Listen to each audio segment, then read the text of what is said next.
Ayun, mapagpalang umaga po muli sa inyong lahat, mga sir, mga madam. Ito po ang inyong lingkod, Agent Joel. At panoorin niyo po hanggang dulo dahil ipapakita ko po yung loob ng property. Ito po ay reblog po ito dahil bumaba po yung price. Tulad ng pagkalagay ko kanina, 6 million down to 5.5 million. Sagot pa rin po nila ang capital gain tax dito sa bayan ng Umingan, Pangasinan.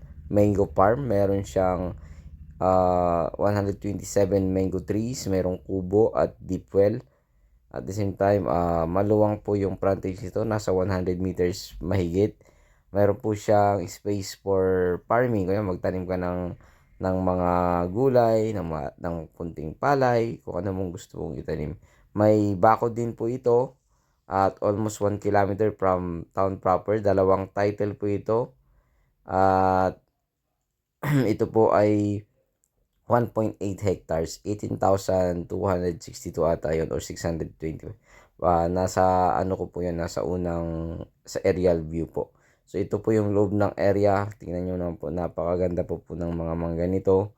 At the same time, malaki daw po ang ina-harvest din po sa na to. Binebenta po ito dahil kailangan lang daw po ng pera ng ating seller.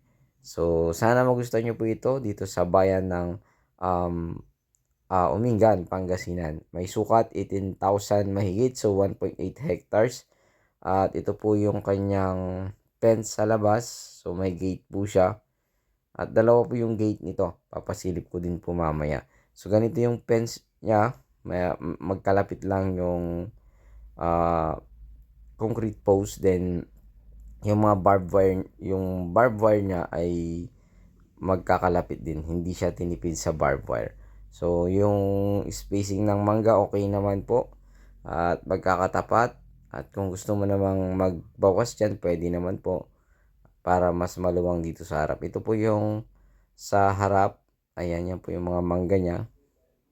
So, makikita nyo po na yung fence po ay nandyan po lamang. Or nakatayo pa, hindi pa sira, kaya maganda pa po itong property na ito. Pwedeng itong residential farm lot kung gugustuhin po ninyo, at pwede rin itong investment sa mga gusto pong mag-invest, sa mga mag-retire na po sa galing ibang bansa. Pwede po ito. Yan yung kubo, ito po yung mga mangga. Makikita nyo po ay magaganda po yung pagkakatapat-tapat po nila. So may deep well na rin po ito, tulad ng sabi ko kanina. At ito po ay napakaluwang, 1.8 hectares. Maraming ka pa pong magagawa dito. Kumbaga ito nga ay maganda gawing resort kung hindi po mag-click yung mangga. Pero kung magaling naman po yung tag-spray or inyong makukuhang mag-aalaga ng mangga, ay malaki rin po ang kita sa manggahan. At ito po ay hindi lamang po basta investment, kundi may return of investment po pag gamay nyo po yung pag-aalaga ng mangga. At hanggang dito yung likod. Ito yung part papunta doon sa isang gate pa niya. So dalawa yung gate nito. Ayun yung gate na isa. At kung makikita po ninyo ay nakabakod din talaga. Ayan. So yan yung gate. Tapos pag ganun po siya, mahaba-haba po din po yung pinaka bakod niya dito sa part na ito. Tapos ito naman po yung kunting pwedeng rice land or pwede kang magtanim ng mga gulay. So pag masipag po dito naman po yung mga makukuha nating tao, ay mayroon agad return of investment itong property na ito, dahil mayroon siyang farm lot na maliit. Meron din po siyang mga um, tawag doon, yung kumbaga meron na din siyang deep well, magagamit mo para sa pagpapatubig, or gusto mo namang tumira sa lugar na ito, pwede rin tahimik na tahimik po dito kung ayaw nyo po sa crowded, kung ayaw nyo po sa kumbaga mataong lugar, at gusto nyo po yung kayo lamang po, wala pa pong masyadong kapitbahay dito. So napakaganda rin po dito sa lugar na ito. At yan po yung isa na maluwang na space din po para sa pagpa-farm. So kung makita nyo tong fence, tuloy-tuloy po yan na concrete post po yung bakod po ng ating area. So ayan po yung mga mangga, napakagandang tingnan po yan sa personal. So dito sa part na ito may mga ibon po na nakatira na malalaki. So ang ganda tong lugar na ito. Mas maganda po ito, ma-appreciate po nyo kung pupuntahan po ninyo tong lugar na ito para po makita po ninyo.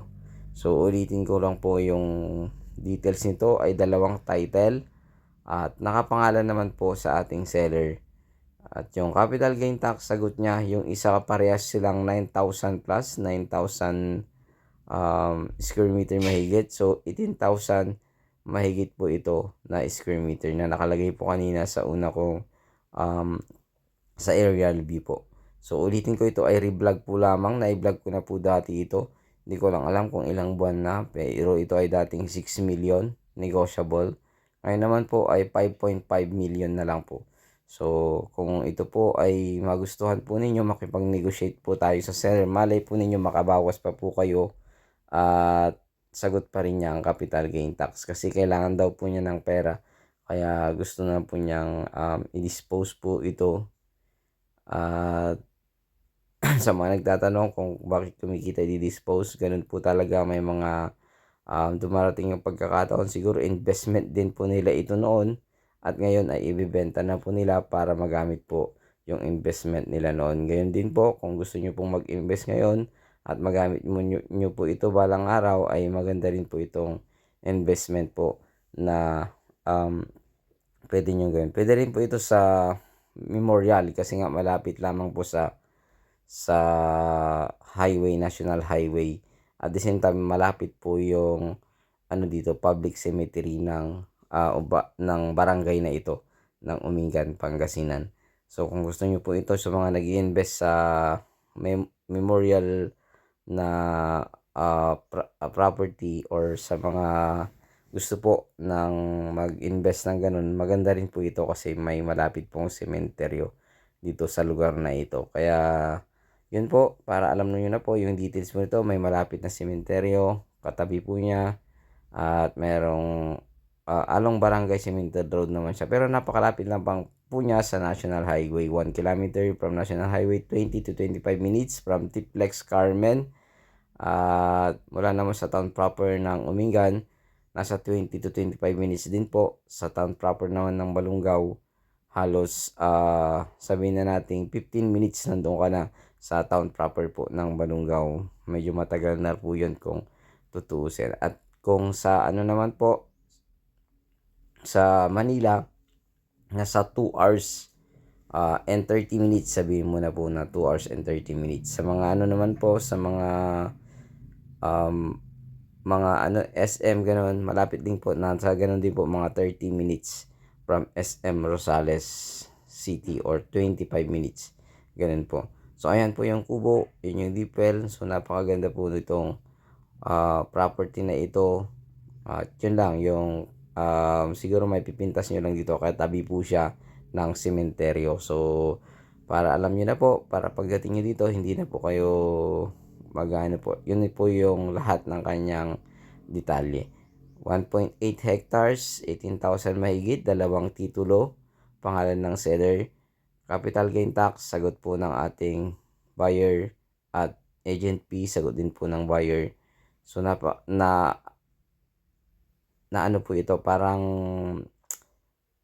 nag-down price kasi gusto po niyang mabenta na po itong lote. At marami pa pong mga tulad ko na nag-vlog nito, at ito po ay maganda talaga sa personal. Mas maigi po kung mabisita nyo po ng personal ito at makita po ninyo, at saka po kayo mag-decide kung ito po ay kukunin nyo o hindi. Ayun, sana magustuhan nyo nga po ito. Pakitawagan po ako sa aking numero, nakalagay po sa description, at sa aking Facebook account, nakalagay din po sa description. Maraming salamat po sa lahat ng patuloy na sumusuporta dito sa aking munting channel, Mucha and Joel Lat Vlog. Pagpalain po kayo ng Panginoon ng higit pa sa dati. At sa lahat po ng aming buyers na nakakuha sa amin, maraming salamat po.